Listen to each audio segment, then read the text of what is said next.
All right, welcome to Amplify Your Impact. This is a show for entrepreneurs who are out to change the world with their purpose-driven businesses while increasing their wealth and balancing their own personal health along the way.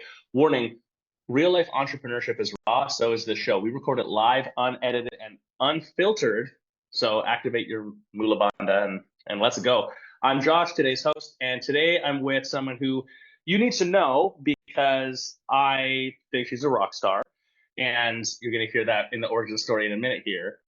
But Carol is our guest today, which is actually one of the coaches for Studio Cult, for Ethical Coach, for the Yogapreneur Collective.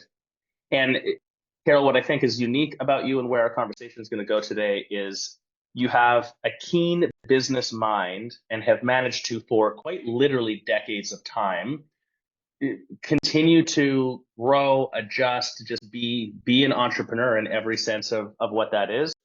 And I have to call out being a powerful woman entrepreneur, which at the time when you started probably had its own difficulties and was a little different than maybe the conversation is today. And on top of all of that, have managed to operate inside of certain business systems which are typically more difficult, such as business partnerships. And you've navigated that whole thing. So this is Carol Stocks. I wanted to invite you onto the podcast. Thanks for jumping on. Thanks for having me. Yeah. Well, let's get into it. Superhero origin story. Now I've blown you up for 30 seconds. How did we get here? How are you, take me back through becoming an entrepreneur in the wellness business, all the way through to becoming a coach. What did that journey look like? Like, how did you even get into the wellness business at all? Well, yeah, I graduated college with my degree in management information systems, and I was working in tech. I was an IT consultant, and I don't know, it just wasn't really fulfilling to me. And I kept, along the way, during my IT days, I found yoga.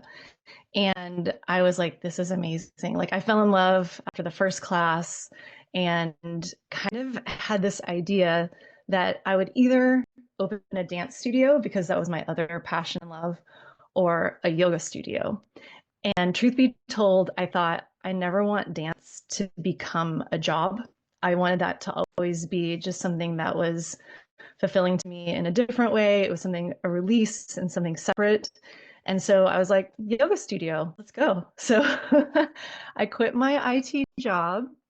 And one of my managers, a funny thing on the way out, he was like, you have to speak in front of people when you teach yoga, because I was so shy. Like, I never spoke as much as I could keep to myself. I did in my IT job. And I was like, yeah, well, I'm going to figure that out eventually. So anyway, long story short, I went to teacher training, met my business partner along the way.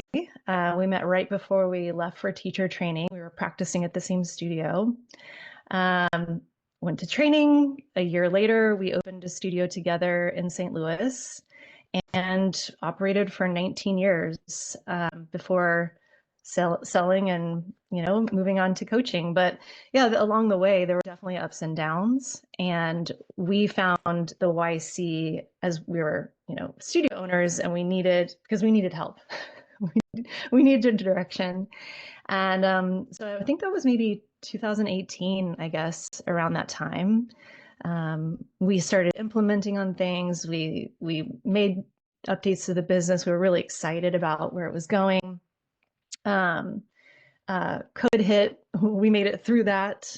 And long story short, on the other side, we decided to sell, and we actually used a coach from the YC to help us through that transition. And it was great. I mean, it could not have gone better, I think. So, and that's when you were like, why don't you come to the other side? come to the dark side. Dark side. Yeah. I mean, first off, I love stories like this because I think that a lot of entrepreneurs can relate to them, in that it's like, I went to school for this and I was an IT consultant, and then curveball, yoga studio, and those things actually don't seem that far apart in my mind, because I think one maybe leads to the other, because it gives you this clarity of like, oh, I'm doing this thing that I even went to school for, and it's not what I want to be doing. Yeah. Talk to me a little bit about starting the studio as a business, because I'm reading between the lines of what you're saying.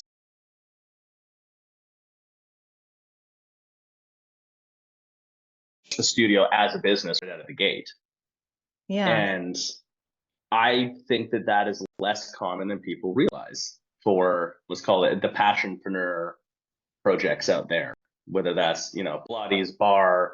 Pilates is the big one right now, is on its upswing. Yoga studios for sure, but even like therapist office we were talking about this morning. A lot of the people who are starting these sorts of studios, business is the secondary element, not the one of the primary elements. So yeah, how did you have that outlook, or why did you have that outlook right from the get? Yeah, I think you're right. I've now that I'm on the other side in coaching, there's so many people that approach this as a passion project to start, and the business is like a side thing. But when we were living in Dallas when I met my business partner, and the studio there was booming. I mean, it was one of those early 2000s, like they had a line out the door. They had to open bigger space because they were full capacity all the time. And when we asked them for help, whenever my business partner and I wanted to open a studio, they were very open with their books and they were making money. And I was like, this is a good idea. I think we could do the same thing in a different location and be just as successful. So we always approached it from the idea of profit and making money, running it lean, like all these things that were at the forefront from the very beginning. But I do think it's kind of rare to have that that focus with yoga studio owners typically. You've been coaching for, a few years now, and you're an excellent coach, and I know that. I don't just say that to puff you up. I know that because I see the numbers of the studios that you work with. Like, I get to see the KPIs in the backside, and our criteria in our team is always just make them more money. Like, that's a hyper simplification of all that's happening. But like, what's the value of a coach if you can build the business up? It's that simple. So with that being said, is that necessary? Does someone have to treat the business as a business?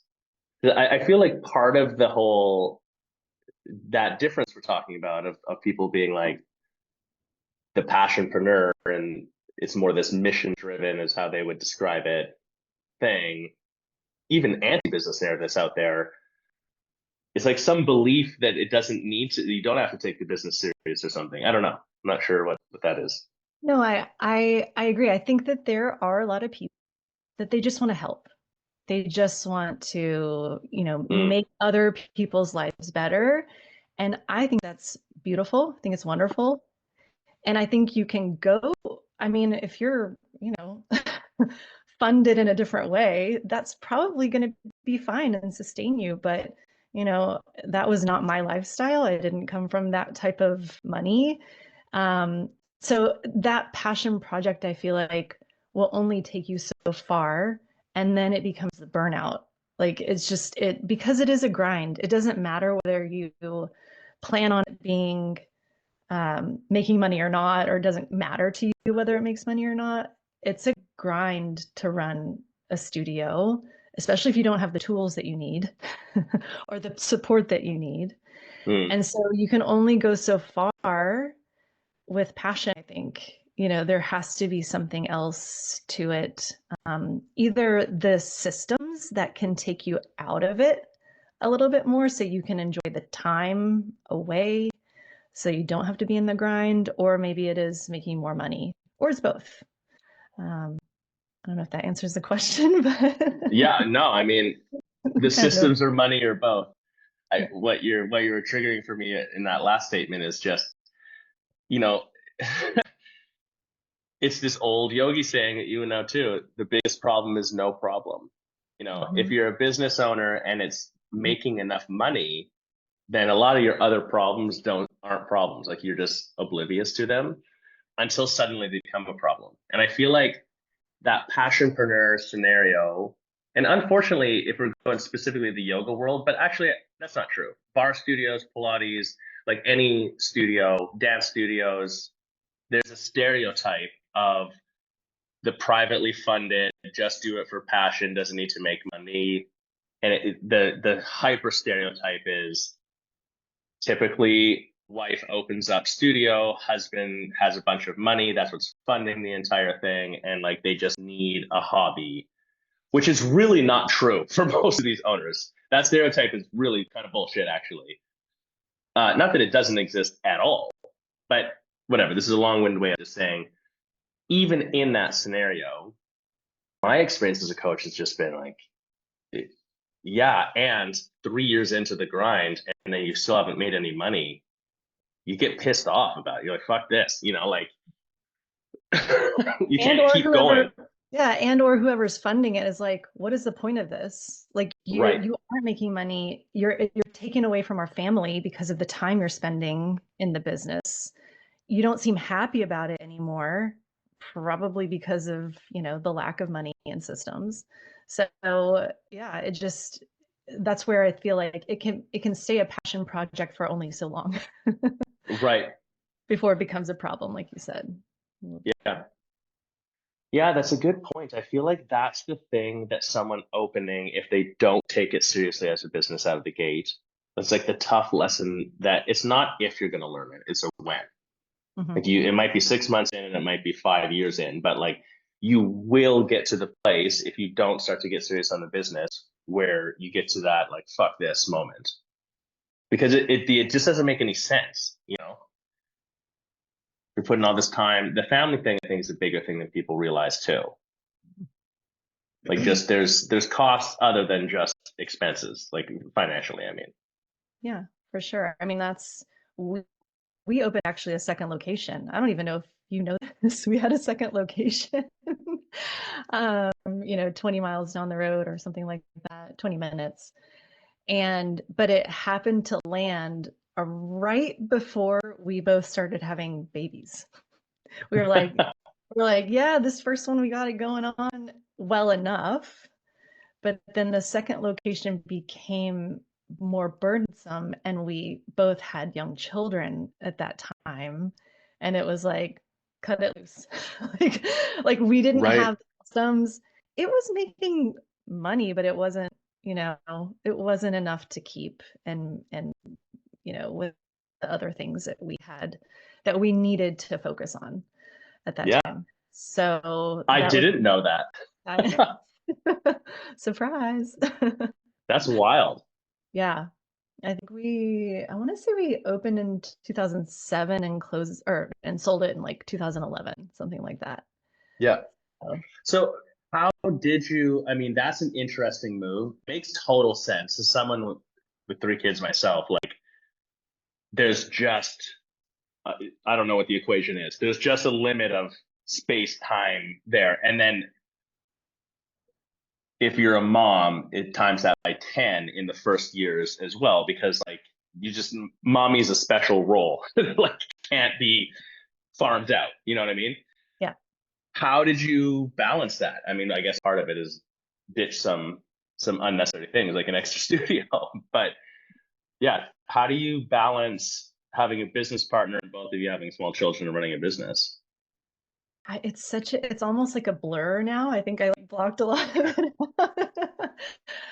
But no, I mean, it was just the beauty of, I heard this one time from an owner she owned a different type of gym, but she's like, it's the most and the least amount of freedom all at once, right? Hmm. You own a business, you can say like, well, hell, I'm not going to come in today. I don't, it doesn't matter. But, then you're tied to it like day in, day out. If somebody doesn't show up, then it's going to be you on the line, so it's the most in the least amount of freedom.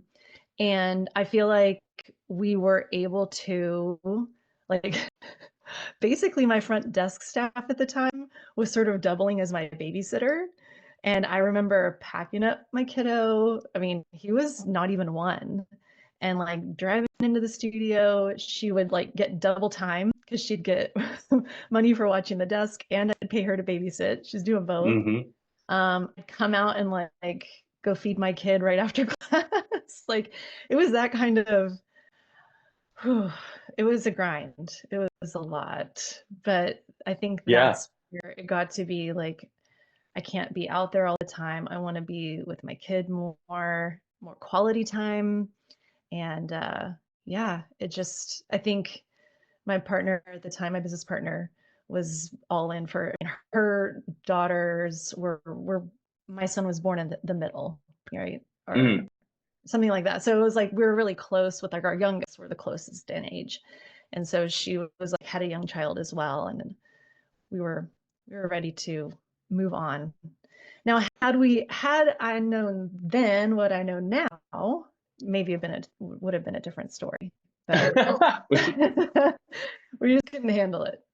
So Well, I think what's coming to mind is you're saying that like that's a smart business decision, but it's a tough one. And I feel like that is something that isn't given enough weight in like the pop culture entrepreneurial conversation, the TikToks out there or whatever, where it's like the human brain is much poorer at making a good decision if that decision is a negative one versus a positive one. You're like, oh, should I open another studio? That like the opportunity and the excitement around that, like that's an easier decision versus being like, should I drop the studio? It's the same decision. Should I go from 1 to 2 or 2 to 1? But it's much harder to make the drop the studio decision. So actually, I feel like that's a super business intelligence thing to really look at it and take stock and be like, this fucking sucks. We gotta change this equation. yeah. Like before it implodes too. It's not like Oh, going bankrupt sort of thing, you know? no, yeah. I think that was, you know, we talked about this a little bit earlier, but she and I were so very aligned. You know, there were Mm. very few times when we didn't agree on something. And so it made it easy. Like there were times when I thought, if I was doing this on my own, I think it would be harder. But to have somebody else there that's like, yeah, I think that's the right decision, it helped. It was really, I feel for a lot of these owners that are on their own. And I know that I was really lucky to have the partner that I had Yeah. those times. So yeah. Well, maybe let's spin over into that. Business partnerships. I'm not even sure if I would say this is my opinion. I think these are facts, but whatever.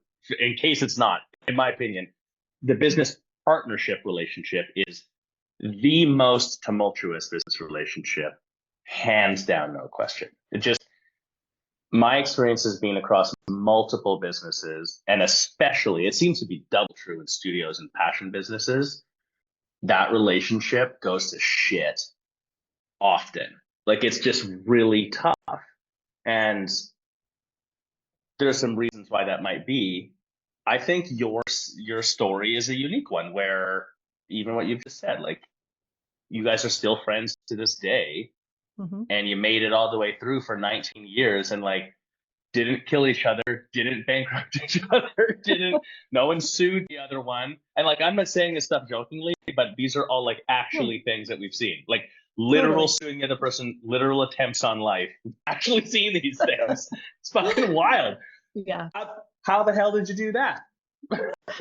Well, I think first, I think we were really aligned on the vision from the very beginning.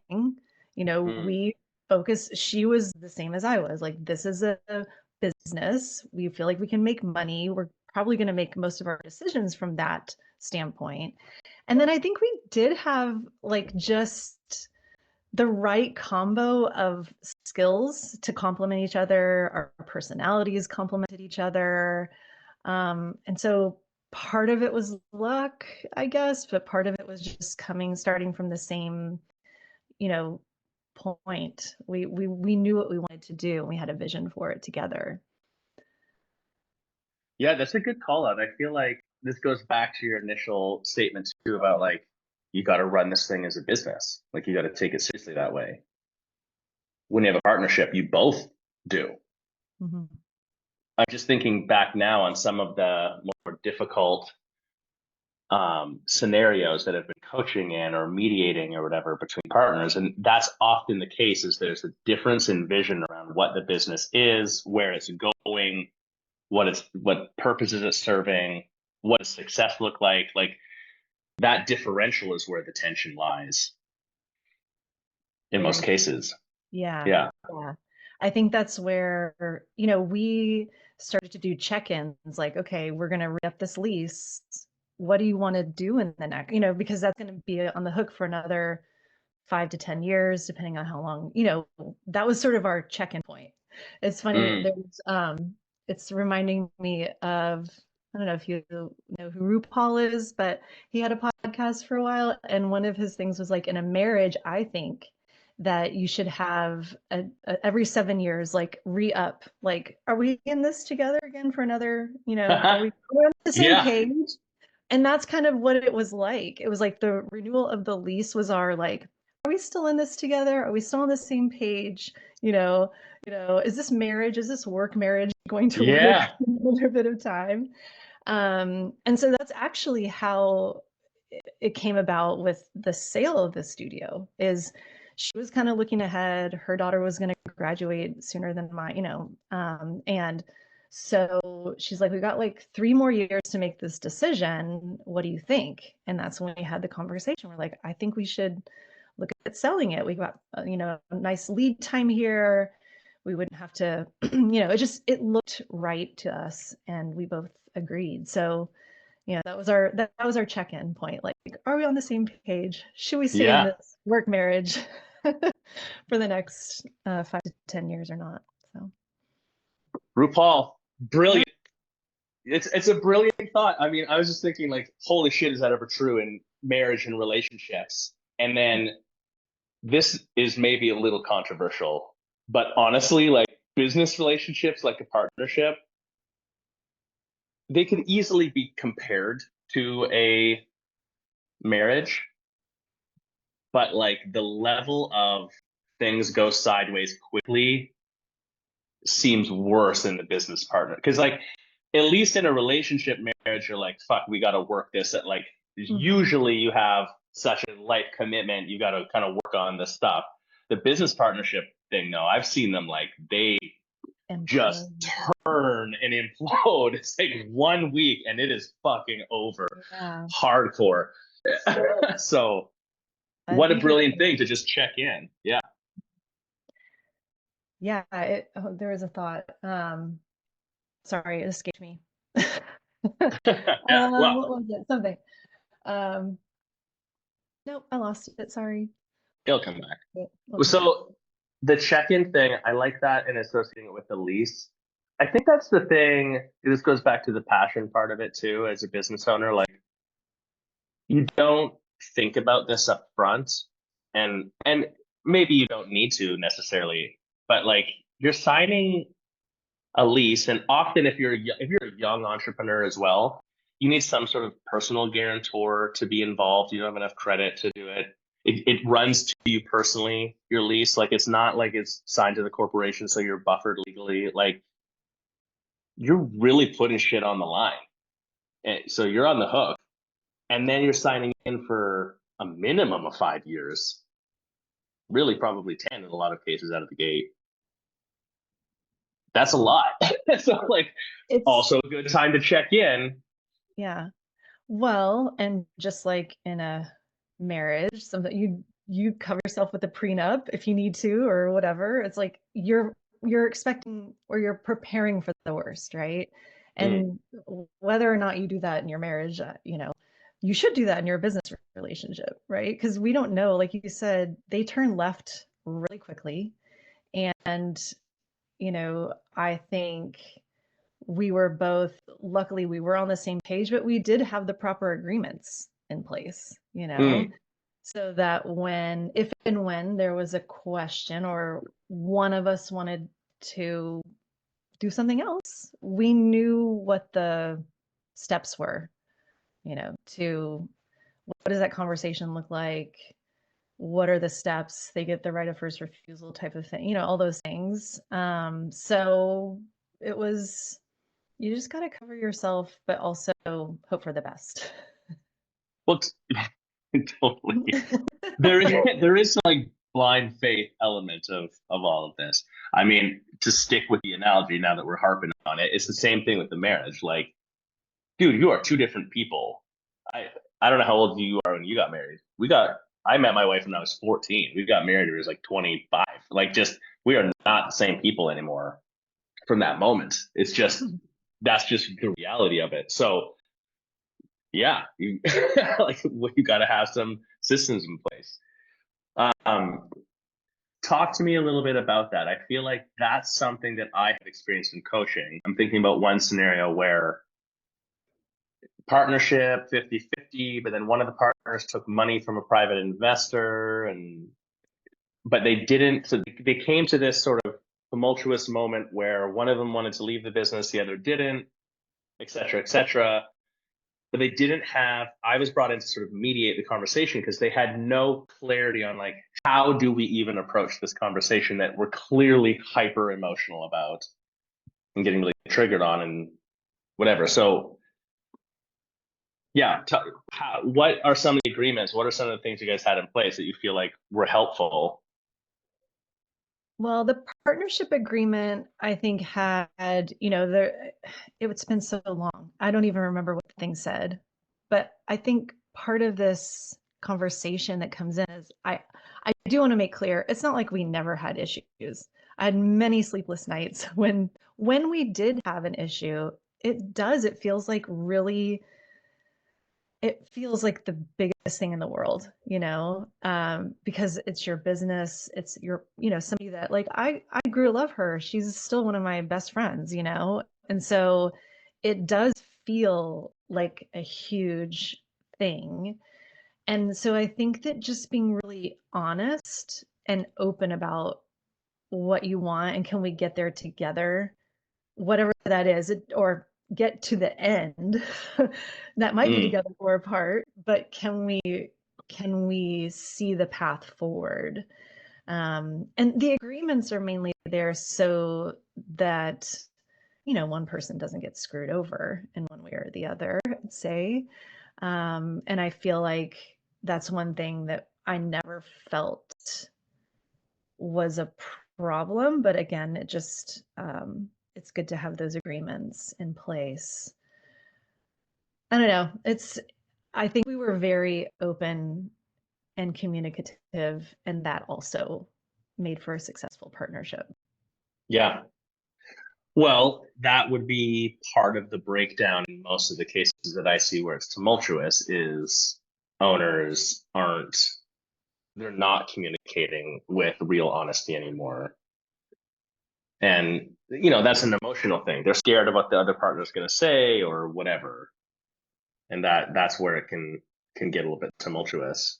That being said, going back to a thing that you said as well, when it works, your studio and your business is an example of this, it can work really well because you've got this other person. And if you have a diversity of skills, you know, that can be really powerful. Like you're not times two in owners, you're times 4 or 5. Like it's a little more exponential. Yes, synergistic, you know, Right. relationship. Yeah, I definitely like we had that, and we would kind of joke that we owned the studio for 19 years, and we would see people single and they come in, and then after some time they were married and then they would get divorced and we're like, but we're still together. we're, We're we're making it all, longer. yeah, it's just Yeah. silly. You mentioned two things recently here: decision making and burnout. Maybe Mm. decision making first. Something you said off camera before we got going is like this ownership over the business part, and as a partner, now you have another person involved too. You said something to the effect of you have to have a reason for why you're making a decision. Most small businesses don't make it past 5 years. Most studios, that's actually 4 years now. Most female owned studios, it's 3 years. It's an 80% fail rate. And most partnerships, same thing, higher than normal, 70% fail rate. Like, Wow. so you beat all those odds. Talk to me about decision making in business and this having a reason for it. Thought. Yeah, I think, coming from with that discussion off camera was in the beginning, one, you're just trying to survive and make it profitable. Again, that was our perspective. We knew it could be a well-oiled machine. It could be something that made us both money, that we could be happy in not only sharing the yoga, but also like, make it our career. Then there was a time of like the burnout. It was like, it was getting to be too much. And what I realized was that the, taking on a new project or a new workshop or whatever it was in the business, or if I'm coordinating even like green drinks for class, like, why am I doing that? Like, what is the point? Right. Right. Like, Right. so I Right. think that like, because you're always going to be busy and you could stay busy doing a lot of stuff and with no clear direction or reason behind it. And so for me, the burnout piece, or like trying to avoid the burnout piece, was when I got really clear about how is this decision, or what is this event, or whatever it is, how is it going to help the business? Is it moving us forward? Is it profitable? Like, I got really much more clear about it being, is this a priority, or is it just some like busy work that I could let go of and instead spend that time either doing something that's better for the business or my time away from the business. Yeah. Yeah. No, that makes perfect sense. I think it's such an interesting thing and every entrepreneur on the planet is guilty of this at one moment or not. It's whether you learn the lesson and move on from it. And as a coach, we get to see people in these different stages, I would have been guilty of this too. But recapping one of your points, I think is so much more powerful than people give credit for, is this idea that like being busy is not being productive. And then also being busy and that burns you out. And then you end up complaining about your business. You're like, I'm so busy. I'm working 60 hours a week, 80 hours a week. I don't have time to spend with my kid and have this quality time. But like, that's your fault. Yeah. So I think that's like the little bit of a gut punch part of it too, that if you're working really hard and you're not seeing successes, or you're not building the business up, or it's not getting you to somewhere, then you're working on the wrong shit. Yes. and or you're like stealing from yourself.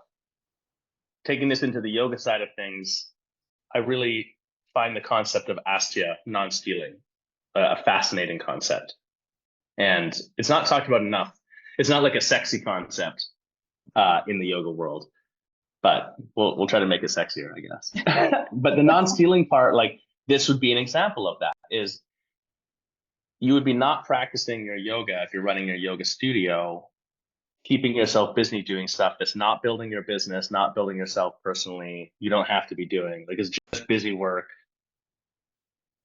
and not spending time with you're stealing from yourself at that point. And so identifying that stuff and cutting it out or adjusting is hard, but necessary. That's a really great concept, a good view to have, I think. And also it kind of leads into that, like, the passion. Is it a passion because you just want to share this, or because you have certain feelings about making money off of this, right? Like, so sometimes I've found that there's like this guilt about making money in the studio, or much, because that looks weird from the outside. And so I think that's another shift in the mind too. I mean, money itself is not inherently evil. And I think if Right. you're ethically making money and you are helping people, you should be compensated. I mean, this is what we talk about a ton in coaching, trying to get the owner to see that side of things a lot. So, but the non-stealing side of that too is, they're kind of like two sides of the same coin, I guess, a bit, like you need to have both, I think. Absolutely. Why what's your opinion on that? Like, why do business owners, and typically this is, we come out of the yoga world and worked tons with yoga studios, so I think we see it at a higher proclivity than normal. But I do see this in other small businesses too. Like, what is this fucking problem with money thing? Because it seems really obvious from the outside looking in. There's like this guilt around making money off of teaching a yoga class or whatever. What is that? That's a really good question. I don't know. I mean, and to some degree, like I remember wanting to buy a certain pair of shoes and I thought I shouldn't wear those to the yoga studio. That would look like, I don't know, I only want a certain brand or whatever, or I spent too much on those shoes. I love shoes, Mm. but like I ended up buying them anyway. But it's yeah. You bought them and hid them. But then I think it's sort of, I don't know. I remember being around another studio owner who's very successful, multiple studios. She's driving a really nice, expensive car and, wearing her brands. And I was like, okay, there's room for this. I think it's just because we have this narrative in our head about, the yogis that live in caves and like, they just breathe air and don't eat and all those things. Mm. That Yeah. maybe there's like, but there's got to be room. Like the joke that my business partner would always make when new students would come in and say, I thought the first class was free, and she's like, well, I would love to accept sunshine and rainbows as payment. My landlord will not accept sunshine and rainbows as payment. So Yeah. we need money from Yeah. you so that we can pay our bills. So I don't know. It's a really strange, and I don't like any other business really and truly. Like if I owned a lawn care business, nobody would be, I don't think, feeling badly about making money in their lawn care business or whatever it is. It's so true.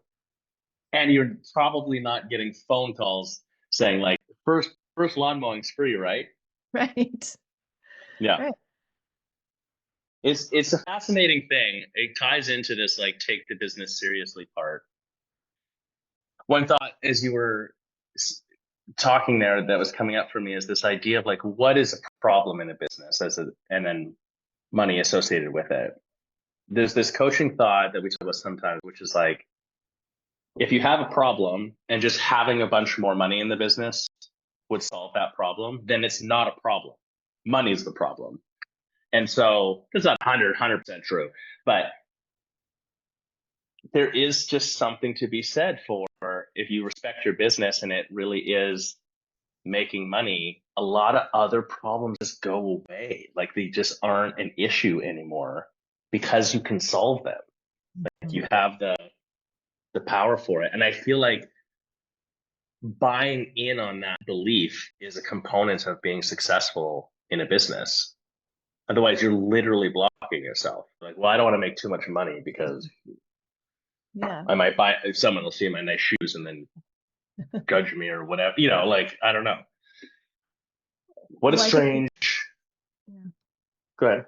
I was gonna say just the other part of this is like going from passionpreneur to like getting serious about it also includes like removing yourself from the day to day. And I definitely Mm. had a hard time with, delegating and feeling like things are getting done as well as I would do them. I definitely have that problem, first to admit it. But you need the money to pay other people to do those things too. Mm. So you can't, that's oftentimes when I feel like I start coaching with somebody is they're like, I really want to do these things, but I don't have the money to pay somebody to do it. So the first thing is treating it truly like a business, making money enough that you can hire other people to do the thing. And then you can elevate yourself to more of the visionary, and again, it helps you, I think, there's too many day-to-day decisions or like little things that you can get drawn into if you are there 24/7. You can't work in your business all the time. You have to work on your business. So Mm, the money is part of making that happen. truth. Like it literally buys you, pun intended, some freedom back in the business so that you can expand. And I would just spin off of what you're saying and say, so that you can do the things in the business that you need to for it to be even stronger, that literally only you can do. Someone else can clean the toilet. So that Yeah. you should never clean the toilet, it needs to get done. But like, if that's your system, Yeah. Yeah. what do you take me back to this burnout thing for a second? So, because what's interesting about what you've been talking about, Carol, is you identified this as something that was happening, and then you made some adjustments, like getting rid of the second space. So, how did you mitigate that? Like, how did you know, like, oh, I'm getting burnt out, we need to change something? Like, how do you? Because I've experienced this myself personally too, but I want to hear what your experience is. When you're in deep burnout, entrepreneurial burnout, it is wild how intense it can be, and you feel like you're in a hole and you can't see out of it. Like, it can be really intense for people, so it's hard to even imagine not being in it, you know. Yeah. Yeah. So how do you get out of it? Yeah. Ooh. Yeah, I distinctly remember leaving the studio one day with my business partner, and I looked at her and was like, "Can we just burn it down?" Like, I was like, "What was that done?" Yeah. And I think what helped me and us was seeking help, seeking coaching for sure, Mm, because we needed to understand, we needed more tools. I think there was so for a long time, we were the only style of that yoga within like 5 hours. Like there was nobody nearby that we could talk to or like bounce ideas off of. I remember going back to our home studio with the new owner and just like we spent a weekend there just to get ideas. We were constantly trying to make the systems better, but we needed the tools. We needed the guidance.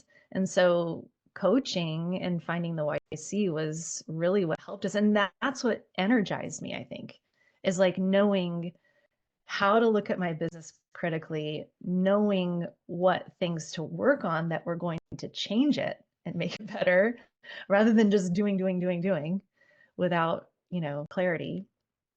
And so and then when you start to see the numbers actually moving and changing and growing, it gets fun, I mean, again, with that business yeah. mind, I was like, this is our biggest July ever. It was just like, I kind of love hitting those benchmarks and those goals. So that gets you energized, but you need Yeah. to do it. Yeah. It's like it feels good to win. I feel Yeah. like this isn't, you can burn out, you can have a successful business and be burnt out, but if you start winning, that certainly helps you climb out of the hole, I think, for Mhm. sure. Because if you're burnt out because you're working hard and you're not winning, like that's double bad. Yeah. Yeah. I mean, one thing that's coming to mind for me is just sometimes that means you got to just figure out the small win. It's Yes. like, what's just the win today? Like, Yeah. just the smallest thing. I zeroed my inbox, like that. I don't know about you, but like I feel really good if my inbox is zero at the end of the day. So Yeah. Yeah, it is. It is. It's true. Like, I think that goes for just life in general. If you look too far at the big picture, it feels too overwhelming. So take mm, something that's little and like say it as a win and it like be grateful for it, and that gratitude grows. So yeah, it might be as little as like I didn't have to go in today, so I could go to my kids' school play. I didn't get called in because I have some people in place that can work for me. I've seen totally. owners that are new and they're just constantly like people calling out. They don't have anybody to sub. It's like always them. So that could be something really simple that you just, find as a win, like you said, little things. Well, and that goes back to the like, what are you in this for? Business perspective. Like, there's other ways to make money. Mhm. If we're going to open a business, like you could make the pretty strong debate for the fact that it's a bad way to make money to open something like a yoga studio. It's not. It's awesome. But like, if we're just talking about, I just want to make 10 grand a month, you could just go get a job that'll do that. That's not that isn't so hard to solve. Yeah. And then you leave it at home. But yeah, so registering those wins. I have a situation where like my kid's got to play at 1 p.m. Fuck it, and I'm out of here. Mm-hmm. And you have that control, like just registering that at all, even I think is part of that. I mean, that was one thing that throughout the entire studio ownership, I appreciated that freedom so much that I didn't have a regular 9 to 5. I could take my kid to school and pick him up. So there are trade-offs there. And I was always so grateful for that, especially when he was younger. So yeah, I mean, there are, like I said, it's a lot of freedom. The most freedom. The But also most and the least. and the Yeah, least. I really like that statement. The most and the least freedom at the same time. Well, then, so as you're moving through with the studio and you get to this place where you're like, fuck, we got to start winning. You hired coaching. Awesome. What would you say is, what's one of the bigger lessons specifically from operating your studio for 19 years that you've learned? Like, if you look back now, what was something that you just clearly had to actually learn? It wasn't just inherently there. Yeah. I would say that, you know, a lot of people have a hard time standing in their decisions, but also recognizing your mistakes and being clear, like, hey, I'm happy to pivot. Like I don't know, there's just either people get stagnant and they don't move, which that's another thing that I feel like my business partner was really helpful with to me, because I'm a thinker. I'll overthink and I'll think about it and I'll think about it so much it feels like I did the thing, but I'm still thinking about it and I haven't acted on it. And so she was really good at helping me, like, let's do it. We're putting it in place, like make the decision, go for it, but be flexible. And, if you made a mistake or something needs to be changed, like you change it. And again, that's where, you make the rules. It's a little bit of a game. And if you're not winning, you're learning. Totally. If it's not working, then you've learned a lesson that you can now apply for the next iteration. So Yeah. that's the big thing. Like, move on it. Like, try something. Try it. If it doesn't work, you change it. You're not locked in forever. Yeah. Sticking to your decision and then being willing to pivot. I mean, it's excellent advice for any business owner.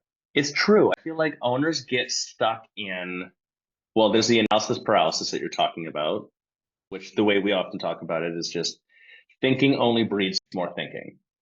It's like the reason we think about something, I do this too. It's like the reason we think about it is that we have a belief that if I think longer, harder, more, I will have more clarity to make this decision. And clarity doesn't come from thinking usually. Like at some point, action is the only way to get something clear. Hence what you're saying, like you either win or you learn. So like, yeah, at some point someone just has to make the decision and you got to just move forward with it, I think is powerful. Yeah, I also feel like so many studio owners, I don't know, I don't want to say they're not good leaders, but it's almost like they're intimidated to be the point person. I don't know what it is. I can't quite, I haven't formulated the right words for it, but I just get this sense that there are a lot of yoga studio owners that aren't quite, they feel like the people working for them it's such an honor for them to be there, and it's, they, you know, I'm just so grateful that these people are coming. And yes, you should be grateful. I mean, we love having great people around us, and we need those good people to run a successful studio. But we also, people are looking for a leader. People are looking for somebody to feel like they are in control, or at least like have a vision. Right. So that, I feel like, is what makes people want to follow. Of course, like there can't be too many, um I don't know what I'm trying to say, but I just feel like there are a lot of studio owners that don't really take the reins, and so that needs, I don't know if that can be taught either. Hmm. You grow into it, or you get bowled over by the people working for you, is my sense. Yeah. That's an interesting thought. I totally agree with what you're saying. It's an interesting thought. Can you teach that? I would tend to agree. I don't think that's not a seminar, like that's an experiential, you just fucking step up kind of thing, because it'll be imperfect. Like you can't, Right. to be a leader is to take the risk of putting yourself out there and failing a little bit. Hmm. But I do agree, teams have to be led. Like someone's got to lead it. If I'm working for you and you're not leading me, then I might as well own the business myself. Hmm. Like subconsciously, what then I'm going to be like, well, why am I doing anything? So then I'm going to do whatever I want. Um, Similar question, but because of how old you would have been when you opened the studio, I think this question's more poignant in your case, right? Like you, Carol, today, 2 decades later plus, and as a coach, having seen all of this and all this experience, what do you just know? Like you just understand and know it now, that if you went back in time and talked to Carol opening the studio, you're like, hey, you need to know this. I think other people can do the job. Like, trust them, or at least you can teach them to do it. It's, Hmm. I really, I was so set on like nobody's going to do it as well as I can, and or it's going to take so much time to train somebody else to do it, and that's just not true. It really isn't. Well, and I also had, there's a man that would come to the studio, owned multiple movie theaters in the area.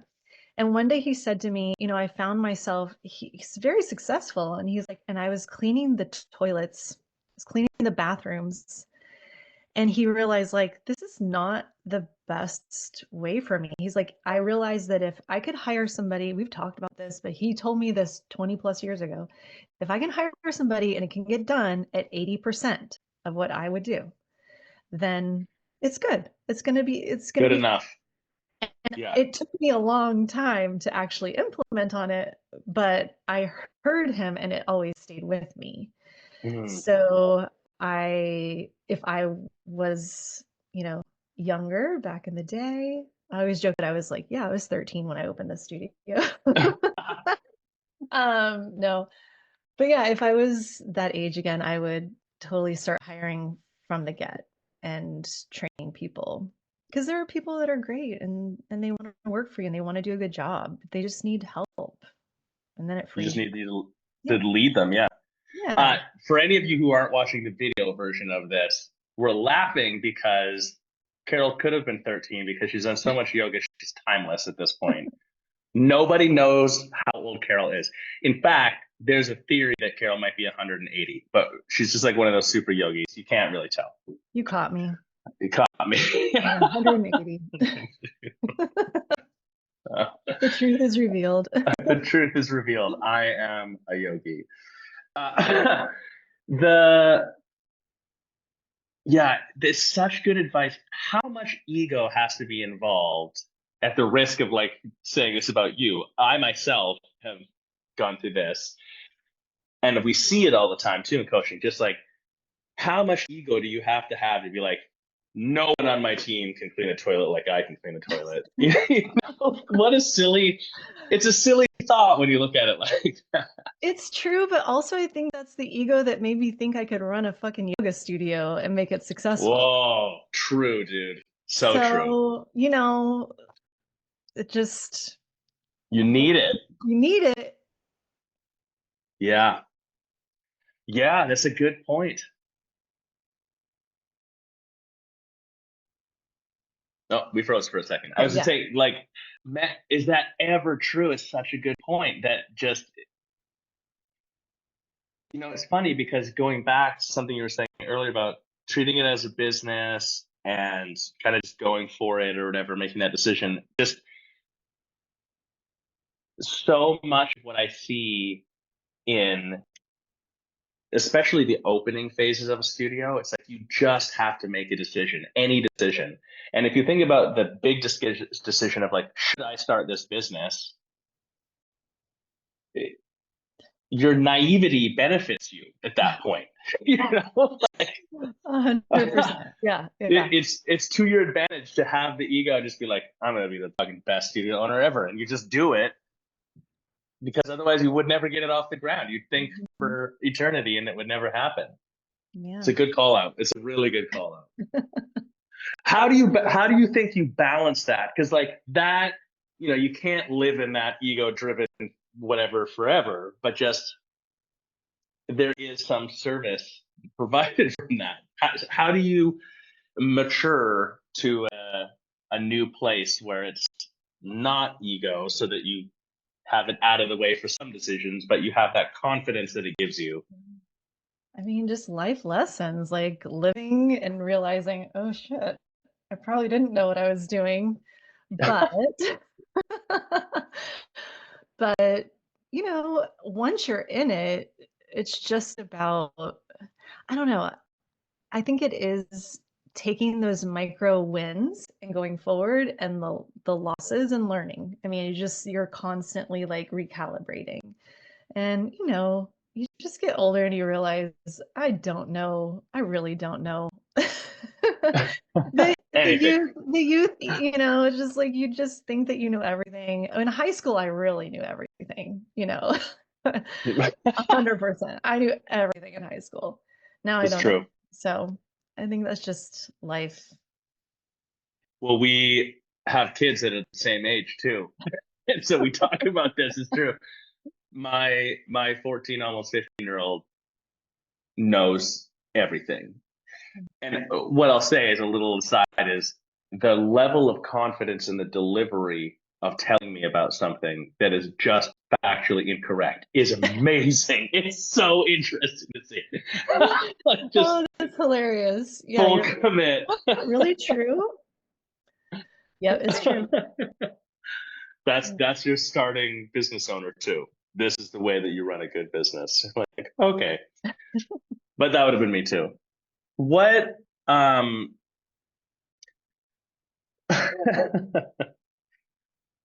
to me about being a coach now after the fact, because I think that one of the interesting progressions, I guess, that I see is, and it doesn't matter what we're talking about in life, there's this progression through learning and experience and whatever for yourself, and then at some point there's this natural step where then you become like this teacher, mentor, guide role. And I feel like that's a personal growth step that people will naturally go to. I say that because, you know, 2 decades of the studio, partnership, successful selling, and then now you've been in the now you've gotten to see it for a few years at that place. What drives you as a coach? Like, what inspires you to do that? How do you make that leap to becoming a coach? Yeah. Well, one, Josh asks you if you want to do it. And he said, There's that part. I think you'd be good at it. I'm like, okay, let me think about it. But no, I think it goes back to, the drive to open the business was because I had felt such a profound shift from my yoga practice and I wanted to share that with others by opening a studio and hopefully impacting other people's lives positively. And it's the same with coaching. Like, we truly saw such a huge shift in our business. We, it just, things were easier because we had better processes in place. We had, had people we could trust working for us, et cetera. Like, the systems were working. So my role as a coach is that next level, like helping studio owners recognize, helping them have that same transformation. Mm. It's just, I don't know. There's something like, I literally sometimes almost tear up whenever they're like, this helped so much. Like, it just makes me so happy Yeah. to feel like I'm helping somebody. So yeah, that's all it is. I just like to see that transformation for them. And yeah, that's it. I don't know what else to say. Yeah, I mean, it's a good answer. And I relate to what you're saying. I feel like you would be a perfect example of how like you understand the pain that they're going through too. So then to get to participate in them moving away from that is, yeah, it's inspiring. But back me up for 1 second. I mean, commented a few times that you felt like coaching was really impactful. What is it about coaching specifically that you feel like was the most helpful, or a couple of things? The reason I ask the question is I, for years, didn't think coaching made any sense. Why would I do any coaching? Like, I need to go learn a specific thing or something, but like hiring a coach, that didn't make sense. And we actually encountered that as a coaching business where there's a group of people who could use our expertise in our opinion, but they aren't interested in coaching at all. Like, not even like they don't like us or something. They're just like oblivious that coaching would even be something to consider. So from that is where I'm thinking, like, what do you feel like coaching really was able to provide that you guys weren't getting on your own after 15 years or whatever? Yeah, that's a really good question. Well, I think a lot of people, I'm thinking back to maybe why somebody would not see it as impactful as they just see it as an expense. And Mm, like, they don't know what they're going to get out of it. And for me, I feel like one, it helped us identify what the actual problems were in the business and focus on prioritizing what would be most impactful and then helping us execute on that. So, again, we started to see the benefits right away with how the numbers were moving. But then also, I feel like going back to like feeling like we were on an island without people to talk to, like the coaching was so helpful because we had somebody like-minded. They understood what it's like to run a business. And so we had direct communication with them and could ask those hard questions. But then the broader piece of this is the other studio owners in the group, because we were in the, networks and on calls with multiple people. We got to know so many studio owners across the world, really. And going to the summit, meeting people in person, it's huge. It's like there was no other way that we were going to get that type of interaction, mm, you know, and so that was extremely helpful. Then you leave the summit. I don't know if we need to talk about what that is, but our yearly meetup to go over our plans for the next year and making sure that we're successful going forward in the new year, I guess, is in a nutshell, smallest nutshell, what it is. But like, then you leave there and you still have these connections made. And so I don't know, all of it. It's like the whole thing was so helpful all around. I don't even know if there's one thing in particular. It's just the network itself and yeah. And then coaching, like I said, just one-on-one. There's no other person that we knew that had the same breadth of knowledge, I feel like, on about all the systems. mm. It's interesting. I feel like Well, first off, for those of you listening, the summit, we do a business summit every year, have for years. And the core work that's done there is basically in 1 week planning what you're going to work on for the next year. Because planning is a completely different energetic step, mindset, whatever, than doing part. And what we've found is most people don't have that vision, don't do that planning. So you're always feels like flying by the seat of your pants because you're actually just being reactive in your business. You're like, oh, what are we doing this month? They're like, we need to make more money instead of looking at the bigger picture and strategizing. But the island thing and the peer-to-peer and coaching component of it, I feel like is a really important one. The weird thing about entrepreneurship, but then even more so like small businesses, it's not like you walk down the street to your competitor and they're like, what are you doing that's working? Like meanwhile, you absolutely go look at their website and follow them on social media and are like, what are they doing? Like you're trying to snoop on what's happening, but you don't actually have the conversation.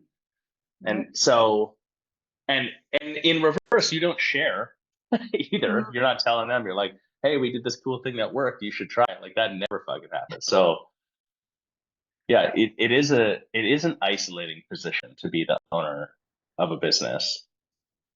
And yeah, that's hard. That's hard to, if all of your ideas, knowledge, concepts, whatever are only through you, like that's a highly limiting factor. Yeah, it's not like I went to college to run a yoga studio and had all the marketing. And I mean, oh God, when we started, we didn't even have Facebook or Google. I don't even remember. We were probably Yahooing it at that point. So I don't know. So yeah, Right. it's just we needed resources, we needed ideas, we needed, you know, the hive mind of a Mm. collective like this. And it was so hugely impactful.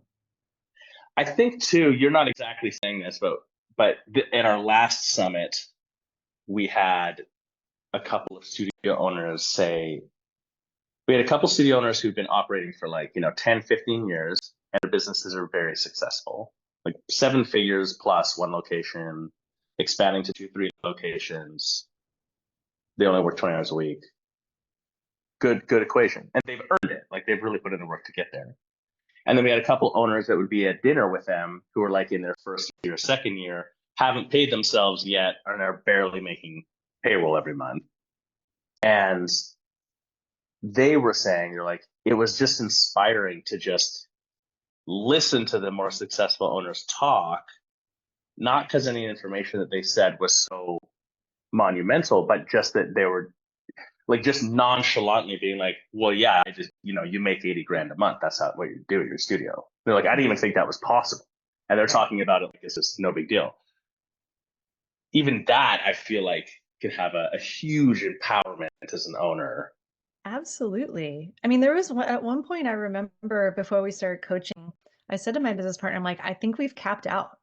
I think this is the max. Right. Yeah. And then I feel like maybe after that is when I went to something where there were other studio owners there, and I was like, no, we haven't capped out. I had that bug, that little inspirational kick in the pants, and like I was like, no, we have more to go. There's definitely room to grow here. And yeah, that is definitely when, especially when you are in like a burnout or you're not paying yourself, like you got to hear those stories to maybe that helps you pull yourself out of the burnout. Mm. This can change. This can be profitable. This can pay me well. Yeah, those stories are really inspiring. Well, and I feel like a lot of social media stuff, like that was a source for that kind of entrepreneurial inspiration for a lot of people. It still is to this day, but it falls short of what we're talking about, of like that direct lived experience where Mhm. I see your business and your business is the same category as mine. We're both parents, we're of a similar age, whatever. I'm like, oh, the market's similar, and you're here as a real human being being like, this fucking works. Like that part's inspiring versus like some person I don't know being like, you just sell some stuff and you're gonna do great on the internet. Like that's not Right. as impactful, that peer-to-peer part. Yeah. Well, and the Hmm. whatever's on the internet is always the highlight reel anyway, right? They're showing you the True. best. So it never feels maybe quite genuine, all the way. So they're trying to sell Yeah. like something. Yeah. You know, as a subtle tangent, but to that point, the highlight reel, a really interesting experience I've had in the last 5 years, people will come to apply to become a coach with us. And so there's a few questions right up front that we ask.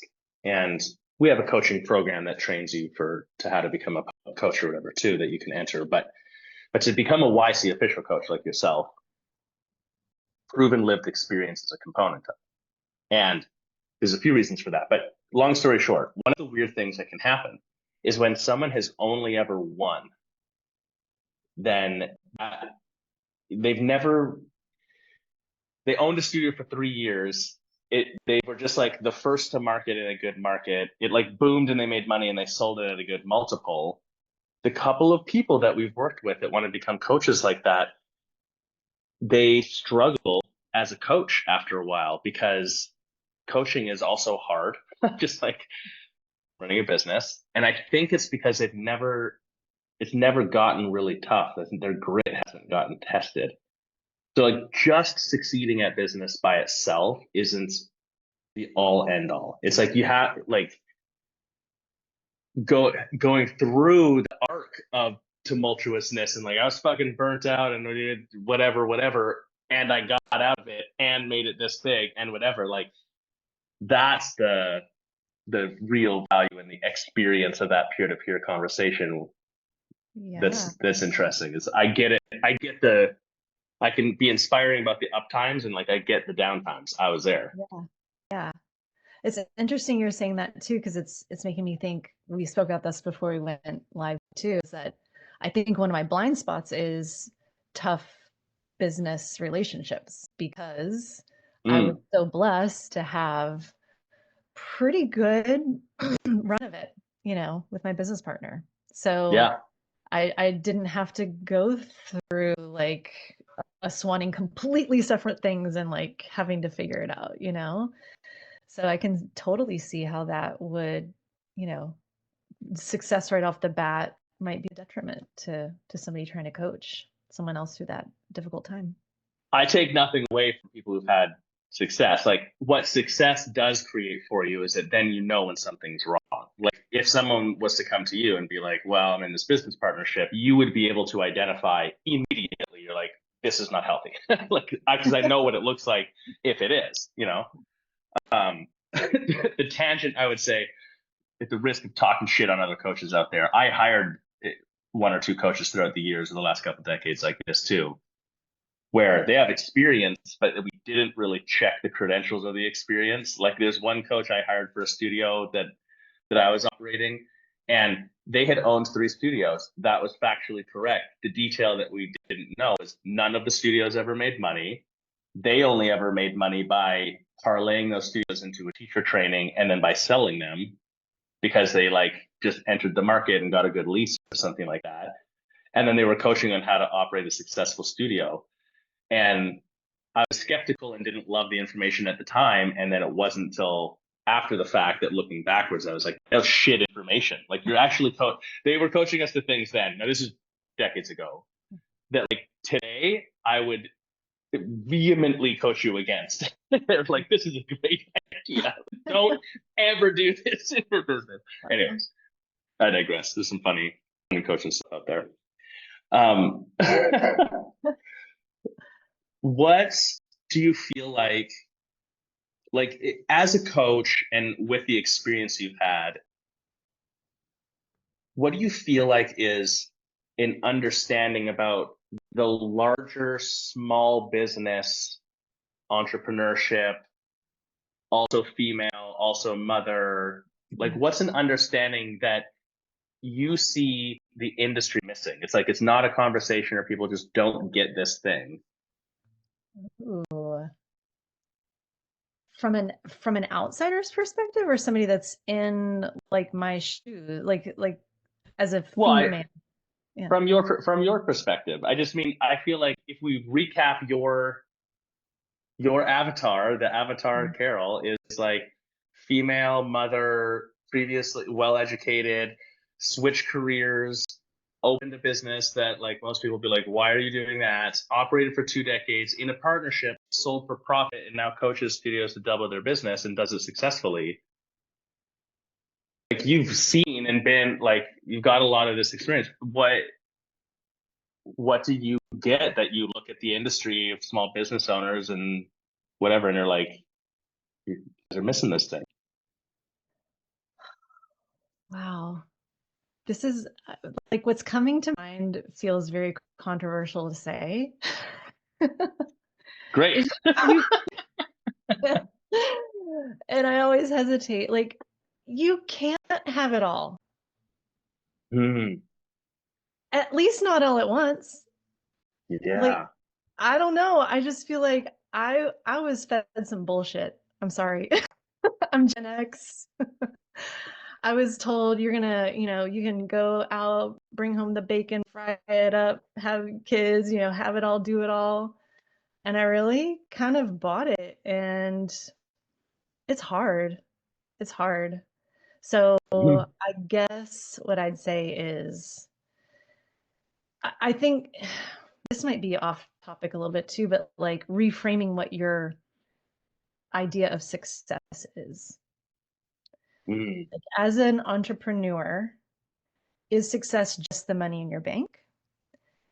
Or is success that you have free time to be with your kids, that you are living an ethically abundant lifestyle? Like, I don't know. Like, that's another part of that, like, bullshit lie, I feel like, that me Yeah. as a kid, like, you can have it all, make tons of money. That's what your happiness is. That's success, is making lots of money too. So I think all of that from an entrepreneurial uh, perspective, like, it might not be having like multiple locations. It might not be having like X amount of dollars every month coming in. It might be like, this is enough. I'm really comfortable and I'm happy and I can do all the things that I want to do outside of my business that make me happy too. I don't know. I think I might be rambling a little bit. No, I've got you. I like the idea you can't actually have it all, like the whole have it all thing, at least not at the same time. Yeah. To your, is what you're saying. Yeah, I really younger me would have disagreed with that statement. Would have been like, no, you can have like you just got to figure out how to do it. But that's not actually what happens. Well, and also being a female, I think it's different between, Yeah. like men have a different, I think things are changing, but the support system that a lot of marriages create for men, I don't know. I don't know if we want to go down this road. It's all on the table, dude. It's all on the table. Like we talk a lot about like, or I think it's coming out a lot in social media nowadays of like the household running a certain way. Back in the day, like the certain people took care of certain things, right? And like it feels like now things are changing and the duties are more equal, and it's understood that everyone's going to pitch in the same. But there are just certain, I don't know, again, I'm going a little way off here. I don't think no, I don't think you You are. know where I'm going here? I think I no, I get what you're saying. There is the like the stereotype of the household as the husband is the breadwinner and the wife's at home taking care of the kids and the cooking cleaning stereotype. But then to your point, if you become an entrepreneur as the woman in the relationship, like, and you do all that other stuff, that's some Right, bullshit. right. Like that's you need more support than that. That's a tricky thing, and I feel like a lot of men wouldn't that would actually be oblivious to it. Like as a man, that would be where my mind goes. I'm like, a lot of guys wouldn't be very supportive in this scenario because they literally wouldn't think about it. It would be like Right. not on their radar at Yeah. all. Yeah. That's not an excuse. It's like that's the stupidity of that Right. equation that has to get solved. Right. I think we're all sort of Mm, waking up to that too. Just the little things about like, are you making all the doctor's appointments? Are you taking them to T-ball? Are you, like who's doing those sort of like hmm household things? And either as an entrepreneur, a female entrepreneur, you may need to either decide to kill yourself trying to do everything, or you need to outsource it, or you gotta, like you need help, you need support from your partner. So, yeah, that's where my mind goes. Like, don't feel like, and it's okay. I think it's not like you're a failure if you don't have it all or do it all. That's not where this is. It's like, I think my reframing was when I started to think more of success as happiness, and as we know through yoga, that comes from within. So it's a good thing through yoga. But I think where I was going with this is just being able to do the things in life that make you happy is success. So whatever that is, can your business afford you that kind of lifestyle? hmm And part of what I'm hearing that hits home for me is like the word sacrifice is coming up. And I think that we only talk about the idea of sacrificing something in the negative light. Maybe Mhm. that's by definition what that word is, but it's like if you can't have it all, like I'm choosing this instead of that, like, but also like I have to sacrifice this in order for this to be true, but I'm making that decision, and does that make me happy? Versus I'm not making that decision. I'm sacrificing this and it's outside of my control. That's where you're maybe dissatisfied. Going back to the family dynamic thing, I think it's not talked about enough that like, wow, is it ever true? If you are a small business owner and you become an entrepreneur, that has a whole family unit impact. That like that's obvious to say, but man, do people not have that visionary conversation about that? Like, hey, I'm opening a business. Like, it's fucking, it's gonna be like this. I'm gonna be Yeah. teaching yoga classes at 7 p.m. You know? Yeah. Yeah. It's a lot. It's heavy. Like a yoga studio too, 7 days a week. That was Yeah. another thing when I first, after a few years of opening, I think my sister-in-law asked me something about, would you ever do it again? I'm like, I would open something that was like Monday through Friday. It's hard, Right. it's hard with 7 days a week, Yeah. early morning, late at night. Like you just never know when you might get a call unless you have enough money to have somebody else be that point person. Right. At some point you get past it. But in the beginning, it's true. Like you're gonna hustle a little bit too. Mhm. Yeah, I definitely can remember times of teaching a 6 a.m. class, signing in the 9:30 a.m. class,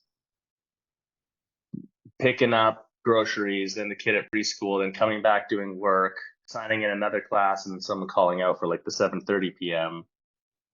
or whatever. Like it's just oops, there's a 16-hour day and it just happens, like it's just what it is. Uh yeah. Hmm. What would you, on that note, like what advice would you give to another female mom, entrepreneur, business owner as they're entering, as they're either in or as they're, entering this equation that we're talking about of like there are a lot of pressures on you Mhm. in a lot of different directions. Yeah. What advice would you give them?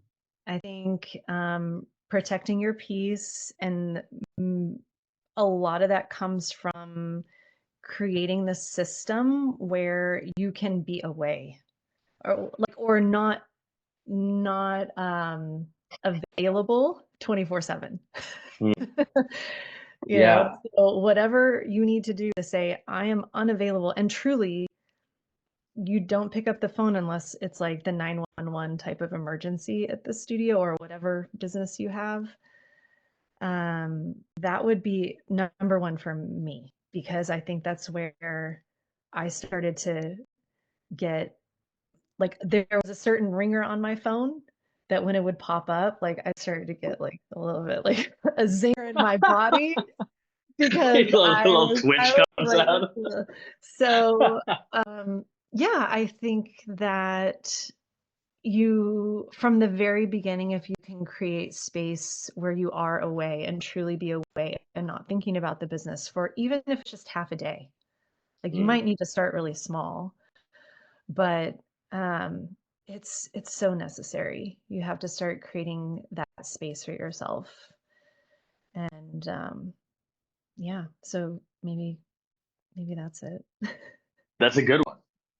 Man, that's hard too, because in the nature of the types of businesses that we're talking about, you talk about a studio and this sort of passionpreneur angle. That's hard because you give a shit, like you care about the people in your business, you care about your business, you care about the success. So that personal boundary can be a hard thing to establish It is. Yeah, and a I mean, necessary thing. very necessary. And I think I learned that definitely way too late as well. Mm, I shouldn't be available 24/7. right. I am I not had built a for it. I had a mentor of mine, and I've talked about her quite a bit. You've heard me tell stories about her. She was just hardcore, in the way she delivered her information, which was what I needed. But as serious as she was about yoga practice and about her yoga businesses and et cetera, when we the after managing her studio and then moving to a different studio that we were building, she's like, "Hey, it's just a yoga studio." And she was right. Like at some point I had to reconcile that for myself. Like, it's a Yeah. fucking yoga studio. Like Yeah. nothing. The world won't end if you don't whatever. Yeah.